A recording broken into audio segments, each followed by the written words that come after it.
Boys, it finally came. The Starlink internet. We pre-ordered this in like January, February, and yeah, it's finally here. Look at it, dude. So yeah, you get this massive satellite. You get like 30 meters of this cable. So it goes from this satellite to an Ethernet, right? And then you plug the Ethernet into this power pack. So yeah, you've got 30 meters to play with. Then you obviously have to plug this into the power. But then yeah, it's got two ports. You shove one into this modem with the fucking cable, obviously. This one here. Yeah, and then you run it to your computer, or you just use Wi-Fi or whatever, I guess. Pretty crazy. I don't know how I'm going to install this. It just needs to be out in the open. That's basically what you want. So obviously a roof is ideal, but it can literally just be out on your lawn or whatever. We've had like really bad winds lately, but I'm assuming like satellites are sort of designed for that, right? There's satellites all around the world. I'm sure they're meant to withstand this shit. This isn't like a normal satellite though. Like this is flat. Like I don't know if you guys can tell. Like this doesn't cave in. It's like fully flat. But yeah, we got it. So yeah, I guess we'll cut to me installing it, and then we'll test internet speed.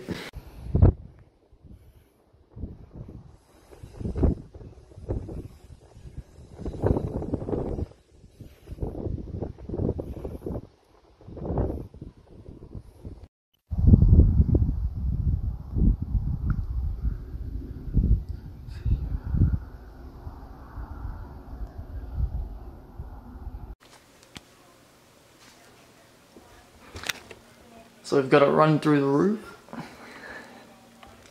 to this, to the PC. Alright, so the light was flashing before. That means it's connecting. Now that it's pure white, I think it means it's fully connected now. So I guess it's working. I just want to check the internet speed on my phone, on the one on my Telstra one. And then test it. Oh, it's just gone red. That means it's not working. Alright, so it's all plugged in now. Look at this, bro. Look at this. 177 megabytes per second download. Look at that upload speed. And this is the best thing. Like, I don't think you understand this. 39 ms on Valorant. That is just unheard of where I live. Usually that's between 65 and 140. And yeah, if you get a whole day of playing on 65, you're cheering, but that's very unlikely, so that's amazing. Alright guys, so it's been about 4 or 5 days since I've had it installed. I really want to break this down about what happened, and then I'm going to sort of review it and recommend it in a way. Alright, so it hasn't been as good as I thought it would be, to start off with. So I played a game of Valorant. That was the first thing I did. It was great. The first like moment was like, this is fucking amazing sort of thing, right? And then it just dropped out, right? For like 10, 15 seconds. And then I was back into the game. Like I didn't get kicked from the game, but I did get like disconnected. So obviously that's big in gaming. And if I was streaming, my stream would have got disconnected, right? But I just thought, I literally just booted up. I was like, alright, I'll give it a moment. It's probably just booting up. It's probably the start of it, sort of thing. And then I started streaming, right? I started streaming, and then I was playing, I think I was playing Battlefield, or I can't remember what I was playing. But then it did it again. And this time it ended my stream. It just cut my stream out. And when I was playing Battlefield, it would kick me from the game every time. It wouldn't just disconnect, and then I'd be back in the game. It would kick me from the game every time. And then this kept happening. I wasn't streaming anymore. I was like, I'm not going to keep turning on stream if this is going to keep happening. But yeah, it just kept happening sometimes it was like every half an hour. Sometimes it was every 2 hours. It'd just disconnect for 15 seconds and then it'd reboot back up. This was either an obstruction to the satellite, which there's not much. It's literally at the top of my roof. The only thing it could be obstructed by is the antenna for our TV, which is facing on the south side. But I don't think that's what it is. I think there's not enough satellites in the sky, so when it's when the one's got out of range and has to reset back to the other one, you get that small outage.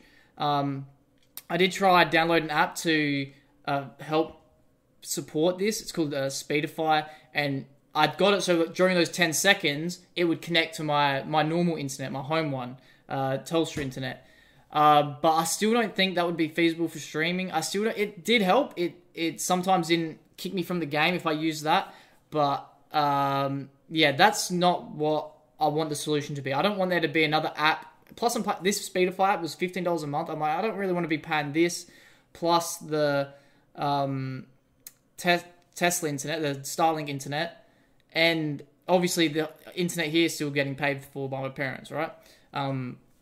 So yeah, it just seems like way too much money, and it still cuts out, and still like during that seconds, it's still not what you want. But it seems like it is getting better. I think I've been looking at the statistics. There's an app, you can look at the outages and stuff on your thing. It seems like it is getting better, so I don't want to make my final judgment yet, but right now, I would not recommend this product to someone in my position that I want to stream, I want to play games. It's really the big thing is streaming, because if I'm streaming to the audience and it's cutting out every hour and I have to restart stream, that's a terrible stream. It's just messy. I don't like my stream being messy. I like doing big 12-hour block streams on weekends and just not having to deal with internet problems. And that's something I've always dealt with on stream, internet problems. All I want is something that's reliable. It doesn't have to be the best ping. It doesn't have to be just reliable. Just always works. You know what I mean? Obviously, good connection is good. That's what this Starlink does provide. You do get very good ping, MS or whatever you call it, latency. The download speed's really good. It is inconsistent though. The download speed does vary a little bit, but it's still always better than the Telstra internet. So yeah, that moves on to my... So if you're in my position where you're a streamer, I wouldn't recommend this product. The next thing is I wouldn't recommend this product if you're in a highly populated area, because your internet's probably more reliable than this. It's probably not faster than this. If you're in a highly populated area in the country, so we're really breaking it down here. So if you're in a highly populated area in the country, so there's like not the cities, but outside there's still populated areas, so like a town. So if you live in like a town that, it's still like a main street and stuff like that, your internet, the internet you have there is probably more reliable than this Starlink internet, but I don't think it wouldn't be faster. NBN would not be faster. It might be in the cities. I did live in the city like 2 years ago, and it was really good. The NBN in the cities I found really good. I didn't have any problems with it, and I didn't even connect directly through Ethernet. I used the Wi-Fi, and it was streaming fine, downloading fine. It was really good. I had no problems with the NBN in the city, but I don't know the exact statistics. I think the download speed would still be better on the satellite in the cities, but I don't think you want to use these satellites in the city. I don't think that's what they're designed for. I think it's for more remote areas. So if you're in the city, I think you just need to live with your internet that you've got. I think it suffices. I think it's good enough. Okay. So then you've got the people, in the towns, populated areas. Like I said, your internet that you've got now is probably more reliable, but this one is faster. So if you just stream movies, or if you just download videos, if you're not a gamer, I wouldn't. If you're not a gamer, I would definitely recommend this product. If the price is pretty similar to normal internet, $130 a month, that's pretty similar, unlimited, high internet speed. So yeah, if you're just streaming Netflix, downloading stuff, I recommend this product. Very good. The time where I would recommend this for gaming, right? This is probably fine for gaming if you're not playing competitive games. So if you're playing, I don't know, RuneScape, Minecraft Online, whatever. Stuff that's not competitive, this internet is fine. And more than fine for people that are very remote. So I'm going to categorize this, right? So you got city, you've got populated towns, you've got like, I'm between populated town and remote, right?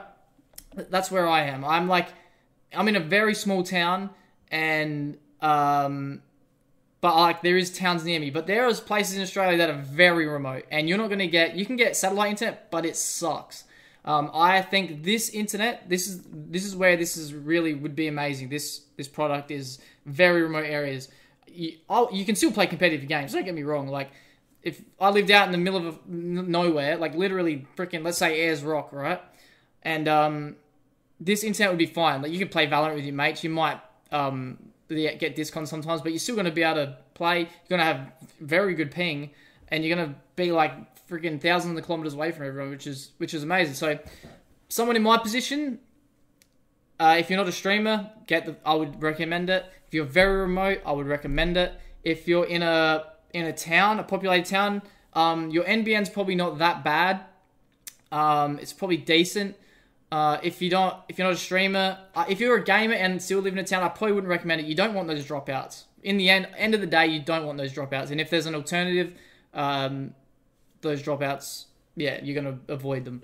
Yeah, guys, I did message Starlink about the issues, and I said, can I get a discount on the monthly fee until it's like, I get no more dropouts. Like I wanted like maybe $30 off a month, so pay $100 a month until the outages are fixed. They said no. So, but I'm still gonna live with it. I'm gonna keep paying for it, boys. And I'll let you guys know when it's like really good, really improved, because obviously it's going to get better. They're going to install more satellites and stuff like that. So I'll take one for the team. I'll keep you guys updated on like when it's better for me. Hopefully that means it's getting better for everyone. I probably should have read more of the forums. After I had problems, obviously I was reading deeper into stuff. People have had similar issues with disconnecting. But yeah, for my stream, it's really important that this gets fixed, because my whole life, living in this house specifically, when I was in Adelaide, the internet was fine, but living in this house specifically, ever since, forever, I've had internet issues. Beginning with the Xbox One, when it got released, I didn't read up on it. I didn't realize I had to install every game. The internet I had at the time was 8 gigabyte cap. It was like this big. You plugged it into the wall, and it was just terrible, dude. It was so bad. I literally couldn't play Xbox One because I couldn't install the games. It wasn't until NBN came out where I could actually install the games, and NBN was still bad, but this is why I'm looking for something that's better. But now I've got the outages issues. It's like the outages wasn't really the issue on the other internet. It was speed, it was latency, it was other people in the house using the internet, stuff like that. But yeah, guys, I'll keep you updated on the Starlink, and thanks for watching.